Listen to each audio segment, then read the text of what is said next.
ما خلقت الجن والإنس بخا جز عبادت نست مقصد أجزها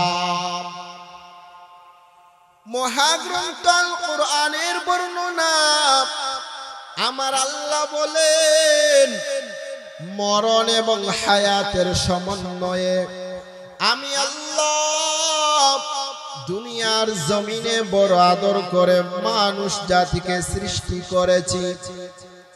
হে মুমিন ভাই, আল্লাহ পাক শুধু ইমানদারকে সৃষ্টি করেছেন এমনটা বলেন নাই, গোটা মানব জাতিকে আল্লাহ মরণ এবং হায়াতের সমন্বয়ে সৃষ্টি করেছেন।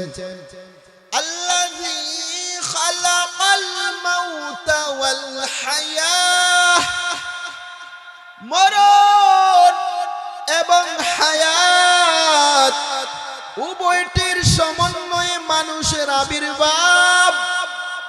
ও মানুষ, যেই হায়াত জিন্দেগি পেয়েছো এটা নিশ্চিত অবশ্যই অপরিহার্য, কোনো একদিন মরণ তোমাকে আমাকে গ্রাস করবে। যত টাকাওয়ালা হও না কেন, যত ধনী হও না কেন, ক্ষমতাসীন হও না কেন, জীবন যেহেতু পেয়েছ অবশ্যই অবশ্যই মরণ হবে।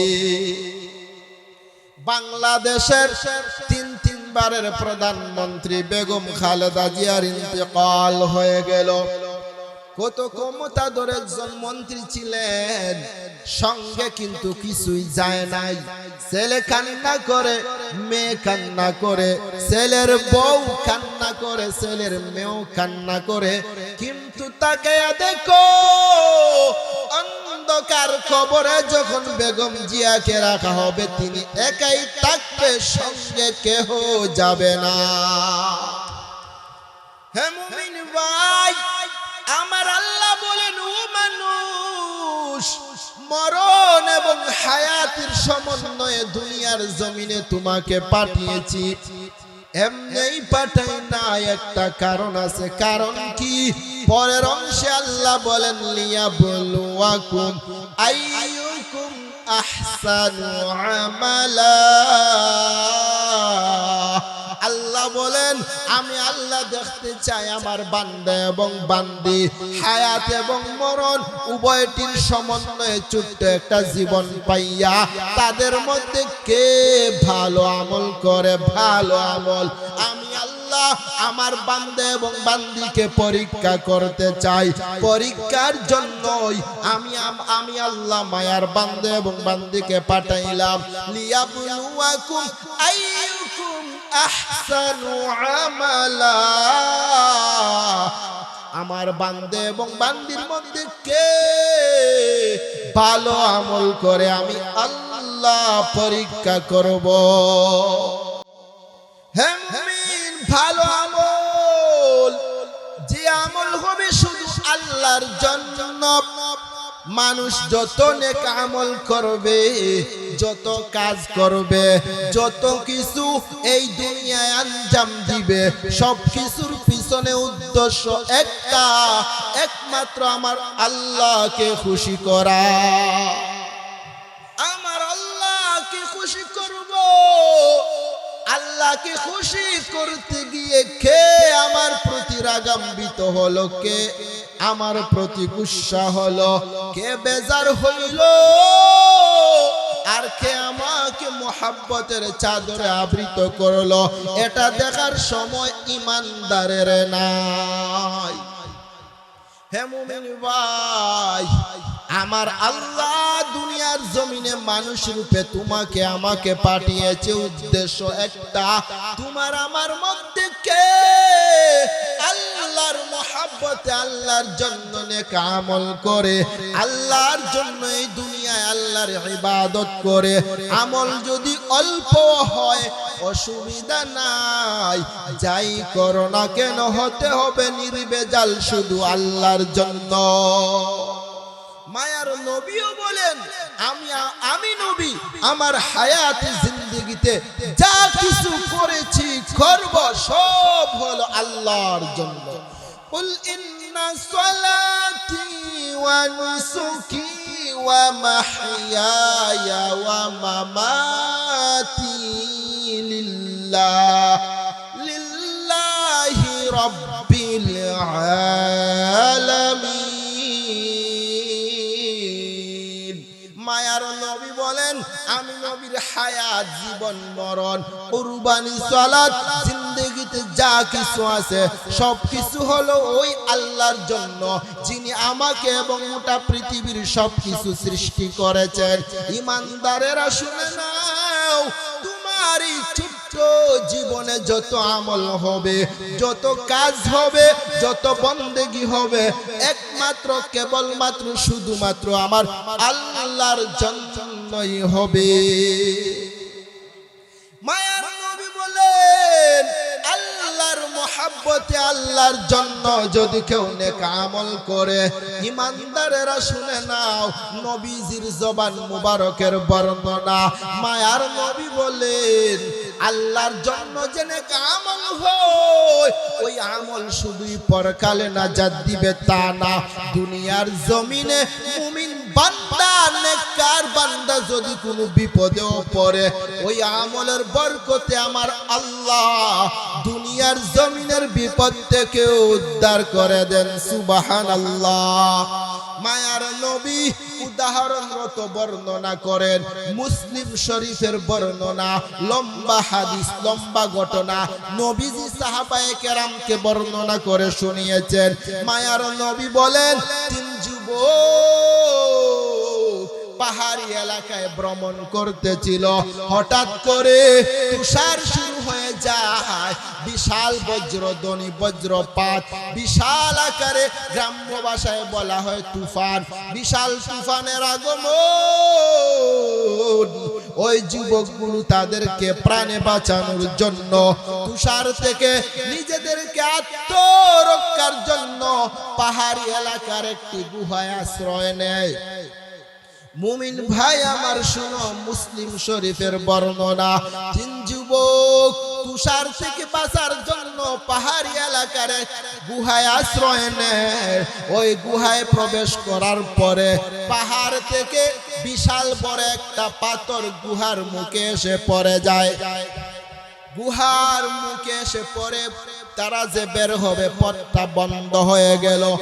বিশাল বড় পাথর, তিন যুবক একসাথে পাথরের মধ্যে ধাক্কা দিল, পাথর সরবে তো দূরের কথা, একটুও নড়েই না। বিপদ। তৎকালীন সময়ে মোবাইল ছিল না, মেসেঞ্জার ছিল না, হোয়াটসঅ্যাপ ছিল না, ইমো ছিল না, গ্রামীণ ফোন, ইয়ারফোন, যত এয়ারটেল রবি বলেন না কেন, কোনো সিমও ছিল না। তিন যুবক বেপরোয়া হইয়া পরামর্শের মধ্যে বসলো, পরামর্শ করলো কিভাবে আমরা এখান থেকে বের হব। চিৎকার যদি করে আমরা চিল্লাই তাও বাহিরে যাবে না, চতুর্দিকে বন্ধ, চিল্লাইলেও কেউ শুনবে না, তাহলে কোন বিপদ থেকে মুক্তি পাই কি করে। তিন যুবক পরামর্শ ক্রমে রায় হয়, ভাই আমার আসেন আমরা আল্লাহর দিকে মুতাওয়াজ্জা হই, আল্লাহর দিকে আমরা আমাদেরকে উৎসর্গ করি। আমাদের জীবনে কোন ভালো আমল আছে কি যা শুধু আল্লাহর জন্য করেছিলাম, দুনিয়াবি কোনো উদ্দেশ্য আমার ছিল না, এমন কোন ভালো আমল যদি জীবনে পাওয়া যায়, ওই আমলকে সামনে নিয়ে আল্লাহর কাছে দোয়া করব। হে ইমানদারেরা, মায়ার নবী বলেন, এক যুবক বলল, হ্যাঁ আমার জীবনে একটা বড় ভালো আমল আছে, যে আমল শুধুই আল্লাহর জন্য করেছিলাম, দুনিয়ার কারো জন্য করি নাই। বলা হলো, ভাই তোমার ওই আমল নিয়ে আল্লাহর কাছে দোয়া করো। হে মুমিন ভাই, ওই প্রথম যুবক আল্লাহর কাছে দুটি হাত তুলে দোয়া আরম্ভ করলো আর বলে, আল্লাহ এই জমিনে এসে দুনিয়ার মুহে উপরে কত পাপ করেছি, কত অন্যায় করেছি, কোনো হিসাব নাই, কোনো অন্যায় আমি তালিকাভুক্ত করি নাই, এত গুনাহ করেছি আল্লাহ। তবে আমার জীবনে একটা নেক আমল এমন আছে যা শুধুমাত্র তোমার জন্যই করেছি, দুনিয়ার কারোর জন্য করি নাই, শুধুই তোমার জন্য। ও আল্লাহ, আমার আমলটা হলো আমি ছিলাম গরিব, টাকা নাই, বাড়ি নাই, ঘর নাই, কোন ক্রমে আমার ছেলে, আমার মেয়ে, আমার বউ এবং আমার বৃদ্ধা মাকে নিয়ে সংসার চালাচ্ছিলাম ছোট্ট একটি ঘরে। ও দয়ার আল্লাহ, সারাদিন ওই মরুপ্রান্তে ছাগল চড়িয়ে দিন শেষে যে দুধ পাই, ওই দুধ দ্বারা আমি আমার জীবিকা নির্বাহ করতেছিলাম। ও দয়ার আল্লাহ, তুমি একদিন এমন হইল সারাদিন ছাগল রাখাল করার পরে বিকাল বেলা দুধ নিয়ে বাড়ি ফিরতেছি, এমন সময় দুই বান্দা রাস্তায় ঝগড়া লাগলো। তাদের ঝগড়া নিরসন করতে গেলে আমার একটু দেরি হয়ে যায়। মুসলিম শরীফের 2য় খণ্ডে আরেক বর্ণনা, আসার পথে রাস্তায় বিশাল একটা গাছ পড়ে গিয়েছিল, ওই গাছ পাড়ি দিয়ে আসতে দেরি হয়ে যায়। ওই ব্যক্তি বলে, আল্লাহ, বাসায় এসে দেখি আমার মা রাত্র হওয়ার কারণে ঘুমিয়ে গিয়েছেন, দুধ খাওয়ার সুযোগ হয় না। আমি গিয়ে দেখতে পেলাম আমার স্ত্রী ক্ষুধার যন্ত্রণায় কাতরাচ্ছে, আমার ছেলে, আমার মেয়ে ক্ষুধার যন্ত্রণায় কান্না করতেছে। এমন অবস্থায় আমার ছেলে, আমার মেয়ে আমার কুলে আসে, আমার দাড়ি ধরে টানে, আমার গালে চুম্বন দেয়, আমার নাকে চুম্বন দেয় আর বলে, বাবা, ক্ষুধার যন্ত্রণার সহ্য হয় না রে বাবা, জলদি করে খাবার দাও, ক্ষুধার যন্ত্রণা দূর করতে হবে। আমার স্ত্রীও বলে, স্বামী আমার, ক্ষুধার যন্ত্রণার সহ্য হয় না, দুধ দাও, ক্ষুধার যন্ত্রণা দূর করে। ও দয়ার আল্লাহ, আমার ছেলে, আমার মেয়ে, আমার বউ আমার পাশে কাঁদে, তাদের কান্না দেখার পরেও আমি বললাম, আমি আমার মা ঘুমন্ত রেখে তোমাদেরকে কখনো দুধ দিব না। আমার মা যখন ঘুম থেকে উঠে দুধ দহন করবে, আমার মা যখন প্রথমে দুধ পান করবে, তারপর তোমাদেরকে দুধ দিব, নতুবা তোমাদেরকে দুধ দেওয়া যাবে না। ও দয়ার আল্লাহ, আমার বৃদ্ধা মা আমার আনা দুধ পান না করে ঘুমিয়ে যাওয়ায় আমার ছেলে, আমার মেয়ে, আমার স্ত্রীকে দুধ দেয় নাই।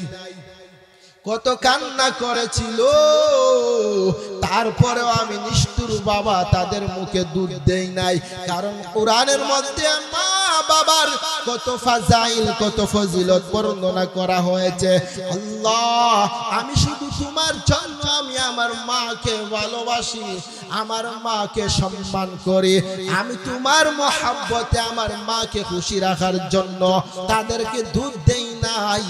ওই সকাল বেলা যখন মুয়াজ্জিনের কণ্ঠে আযান হয়, আমার মার ঘুম ভেঙে যায়। ঘুম থেকে জাগ্রত হওয়ার পর আমার মা দেখতে পায় আমার ছেলে, আমার মেয়ে ঘুমে কাতরাচ্ছে, ক্ষুধার যন্ত্রণায় কান্না করতেছে। আমার স্ত্রীও, আমার মা আমার থেকে দুধ নিয়ে আমাকে একটু বকা দিয়ে আমার ছেলে, আমার মেয়ে, আমার স্ত্রীকে আগে দুধ পান করায়, তারপর আমার মা খায়। ও আল্লাহ, আমি যদি চাইতাম মায়ের জন্য দুধ আলাদা রেখে তাদেরকে দিতে পারতাম, দেই নাই, একমাত্র তোমার জন্য। ওই দিনের আমল যদি তোমার কাছে পছন্দ হয়, মেহেরবানি করে আজকের এই বিপদ থেকে উদ্ধার করো। মুসলিম শরীফের বর্ণনা, আল্লাহর বান্দা ওই আমলের উসিলা নিয়ে দোয়া করতে দেরি হয়, পাথরের একটা অংশ গুহা থেকে সরে যাইতে দেরি হয় নাই। জোরে কোন সুবহানাল্লাহ। আমার ভাই, মায়ের নবী বলেছেন, তুমি যদি আল্লাহর মহব্বতে আল্লাহর জন্য নেক আমল করো, ওই নেক আমল শুধু পরকালে তোমাকে নাজাত দিবে তা না, দুনিয়ার জমিনে যদি তুমি বিপদে পড়ো, ওই নেক আমলের উসিলায় আল্লাহ দুনিয়ার জমিনের বিপদ থেকে তোমাকে উদ্ধার করবে। এবার দ্বিতীয় ব্যক্তিকে বলা হলো ভাই তুমি এবার আল্লাহর কাছে দোয়া করো, কারণ যেই পরিমাণ রাস্তা হয়েছে আসমান দেখা যায় কিন্তু তিনজনের মধ্যে থেকে কেউই বের হতে পারবো না, এই পরিমাণ ফাঁকা এখনো হয় নাই। সুতরাং এবার আপনিও আপনার জীবনে কোনো ভালো আমল থাকলে ওই আমল নিয়ে আল্লাহর কাছে দোয়া করো যাতে আমরাও এখান থেকে মুক্তি পাই। মুহতারাম হাজিরিন, এবার দ্বিতীয় যুবককে যখন বলা হলো, দ্বিতীয় যুবক দোয়া করতে আরম্ভ করলো, কিন্তু এখানে একটা কথা রয়ে গেল, সেটা হলো এই প্রথম ব্যক্তি যে তার মায়ের কথা বলে দোয়া করেছে, আমার আল্লাহ তার দোয়ার বরকতে পাথর সরিয়েছেন।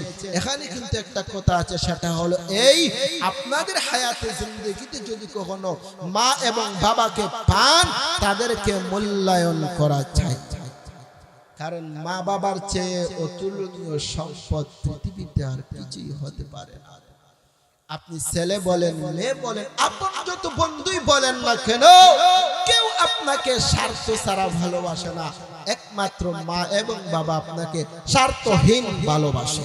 এজন্য আপনার উচিত আপনার মা আপনার বাবাকে সর্বোচ্চ সম্মানে ভূষিত করা, সর্বোচ্চ সম্মানে তাদেরকে আহ্বান করা, পৃথিবীর সর্বশ্রেষ্ঠ আখলাক তাদের সামনে পোষণ করা। মুহতারাম হাজিরিন, এই ক্ষেত্রেও আমাদের সমাজে এই বিভিন্ন সোশ্যাল মিডিয়ায় দেখা যায় ছেলেটা বিবাহ উপযুক্ত, মাও অনেক ইয়ং বয়সের দেখায় তারা ভিডিও করে পিক তুলে, এগুলো কিন্তু জায়েজ না। আমরা মা বাবা বলতে আমরা মা বাবার সেবা করব, মা বাবার দিকে তাকাবো নেক নজরে, অন্য নজরে না। দেখেন মা এবং সন্তানের মধ্যে পর্দা আছে, বাবা এবং মেয়ের মধ্যে পর্দা আছে। মা ছেলের সামনে ততক্ষণ থাকবে যতক্ষণ প্রয়োজনের অতিরিক্ত মা ছেলের স্থান ত্যাগ করবে, ছেলে মার ঘর ত্যাগ করবে। সন্তানের সামনে মা যাবে, শুধু চেহারা, হাত এবং পা বের হবে, চুল পর্যন্ত বের করা কিন্তু জায়েজ না। মায়েরও পর্দা আছে সন্তানের সামনে। ঠিক তদ্রুপভাবে উপযুক্ত মেয়েও যদি হয়, এই 10, 11, 12 বছর মেয়ে হলেও বাবার সামনে গেলে চুল ডেকে যেতে হবে, শুধু ফেস, হাত এবং পা এই তিনটা অংশ বাবার সামনে বের করা যাবে। এর অতিরিক্ত মেয়ের জন্য বাবার সামনে পর্দা, এর অতিরিক্ত সরানো ঠিক না। এই ক্ষেত্রেও পর্দার ক্ষেত্রে আমাদের লক্ষ্য রাখতে হবে। যাই হোক, এটা আমার আলোচ্য বিষয় না, উলামায়ে কেরাম আছেন তারা এসে আলোচনা করবেন। এখন আমার আলোচ্য বিষয় হলো দ্বিতীয়টা, সেটা বলতেছিলাম, সেটা হলো এই দ্বিতীয় ব্যক্তি আল্লাহর কাছে দোয়া করার বলে, আল্লাহ দুনিয়ার জমিনে আসার পর দুনিয়ার বাতাস গায়ে লাগছে, অহরহ গুনাহ করেছি, কত অবকাশ পেয়েছি, কোনো তালিকা করি নাই, কোনো হিসাব রাখি নাই, তোমার নাফরমানি কত করেছি। ও দয়ার আল্লাহ, একটা আমল এমন আছে যা শুধুমাত্র কেবলমাত্র তোমার জন্যই করেছিলাম। সংক্ষিপ্ত ভাবে আলোচনা করতেছি, সময় কম। হে মুমিন ভাই, ওই দ্বিতীয় ব্যক্তি বলে, আল্লাহ আমি অনেক ধনী ছিলাম, বিশাল অট্টালিকার মালিক ছিলাম, বহু কর্মচারী আমার বাসায় আমার বাড়িতে কাজকর্ম করত। ও দয়ার আল্লাহ, এক পর্যায়ে আল্লাহর এক বান্দা দীর্ঘদিন আমার বাড়িতে কাজ করে, কোনো এক কারণে তর্ক বিতর্ক হয়ে হালকা ঝগড়া শুরু হয়। এমনই মুহূর্তে আল্লাহর বান্দা তার কাজের প্রাপ্য না নিয়া, তার কাজের বিনিময় না নিয়া আমার প্রতি রাগ করে আমার বাড়ি ত্যাগ করে চলে যায়।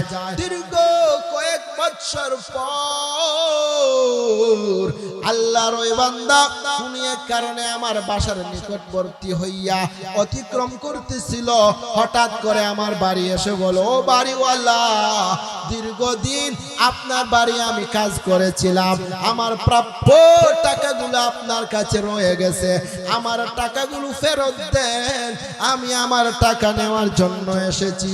ওই দ্বিতীয় ব্যক্তি বলে, আল্লাহ ওই দিন আমি ওই বান্দার হাতটা ধরে আমার বাড়ির ওপর পার্শ্বে নিয়ে গেলাম, বিশাল বড় এক ছাগল, বিশাল বড় এক ছাগলের ফাল দেখিয়ে বললাম, ভাই যাও যাও, সম্পূর্ণ ছাগলগুলো তোমার।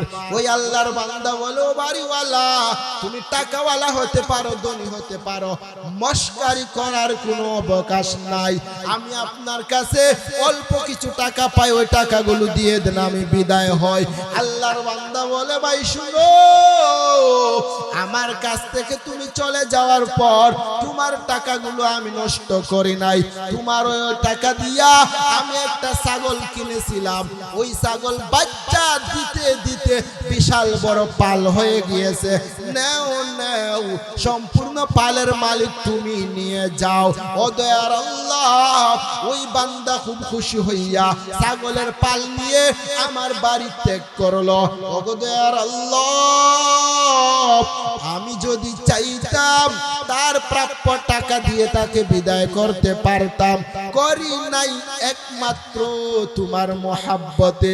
ও দয়ার আল্লাহ, ওই আমলটা শুধুই তোমার জন্য করেছি, যদি তোমার কাছে পছন্দ হয় দয়া করে মায়া করে ওই দিনের আমলের উসিলায় আজকের ওই পাথর সরিয়ে আমাদের জন্য যাওয়ার ব্যবস্থা করে দেন। মুসলিম শরীফের বর্ণনা, আল্লাহর ওই বান্দা যখনই দোয়া করে সঙ্গে সঙ্গে পাথরের আরেকটা অংশ সরে যায়। সুবহানাল্লাহ।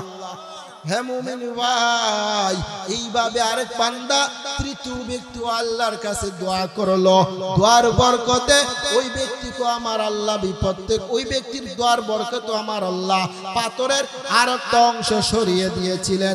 তারপর তিন ব্যক্তি ওই গুহা থেকে মুক্তি পায়। এই ঘটনার মূল অংশ হলো, মূল সারাংশ হলো এটাই, মুমিন বান্দা হিসাবে এই দুনিয়া তোমার আমার আবির্ভাব হয়েছে আল্লাহর ইবাদত করার জন্য, আর আল্লাহর ইবাদত হবে শুধু আল্লাহর মহব্বতে, আল্লাহর জন্য। যদি তোমার আমার নেক আমল শুধু আল্লাহর জন্য হয়, বিনিময়ে তো জান্নাত পাবো, দুনিয়ার জমিনেও সব মুসিবত থেকে আল্লাহ হেফাজত করবে। সময় সংক্ষিপ্ত থাকার কারণে আমি আমার আলোচনা এখানেই শেষ করলাম। আল্লাহ পাক আমাদের সবাইকে বেশি বেশি করে নেক আমল করার তৌফিক দান করুন। যতটুকু আলোচনা করেছি এর মধ্যে ভালো কথাগুলো আল্লাহর পক্ষ থেকে, ভুল যা হয়েছে আমার পক্ষ থেকে, আল্লাহ পাক আমাদের সবাইকে ভুলকে সংশোধন করে সঠিকভাবে আমল করার তৌফিক দান করুন। ওয়া মা আলাইনা ইল্লাল বালাগ। আসসালামু আলাইকুম ওয়া রাহমাতুল্লাহ।